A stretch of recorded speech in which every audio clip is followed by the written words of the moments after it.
Hello once again. In this position, where white's task is to deliver checkmate in 4 moves, can you see what white's strategy is here? Take a good look at it. It does look difficult for white given that down here he has a couple of pieces en prise.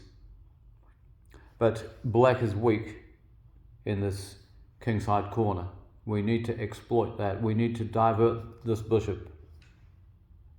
So what would you say white's key move is? And bearing all of that in mind, it is going to be possible for white to utilize this rook down here and along here and on the H line. So how does he achieve all of that with his key? The key move really kickstarts the whole process. And from that point onwards, there is really no adequate defense. Well, the key move, congrats to anyone who's seen it, is to take this pawn here. And what we're doing is we're threatening bishop to g7 checkmate. Now, should black try and provide himself with a flight square, you can just take it off because the bishop is pinned, and that will be checkmate on the second move. So that just doesn't work. Equally, doing anything here would not work at all. So what does black have here against this threat? Clearly he can't take the rook because it's bishop g7 mate, and he can't really do anything with the queen on the back rank. So should he move the bishop to any of these squares, of course, you just take it off and it's checkmate. So the first move that comes to mind, of course, is to come here, stopping bishop g7 and backed up by the queen. Well, what you do in that position is you just take it off and you're putting him in check. Now, black's only defense then is to take here, and then it will be rook b8 mate. That's what I was meaning. The rook comes into play quite nicely. On the other hand, should he choose to take this bishop,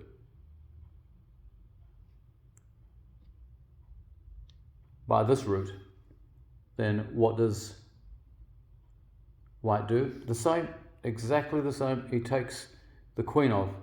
And what he's saying to black here is, I'm renewing my threat of bishop takes g7. And so should black here take the rook, bishop g7.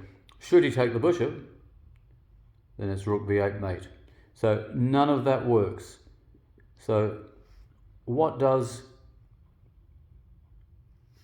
black have in addition to that in this position? Well, naturally, he can take the bishop off and he can snuff out bishop g7 just like that. So how do we deal with this? Our rook is under attack, don't forget, and I did say that we'd utilize it on the back rank and on the H line. Can you see it? Yes. Yes, it's this neat little combination here. Queen takes h7 check. Do you see what we're doing? Well, we're forcing him. He has no alternative move here. He has to take there. And then, yes, we get our rook nicely out of its en prise position, and that is checkmate. Not bad, is it?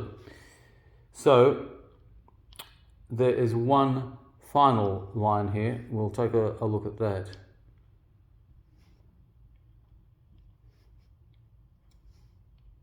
Not obvious, perhaps, but it does need to be considered. That is the position after white has played bishop takes b2. Well, it is this move, in fact, here, and what he's doing is he's promoting to a queen. And of course, now bishop g7 is not possible because it would be new queen takes g7, and white is in all sorts of problems. Equally, this queen h7, king takes h7, rook h1 maneuver is not available because this new queen would take the rook off.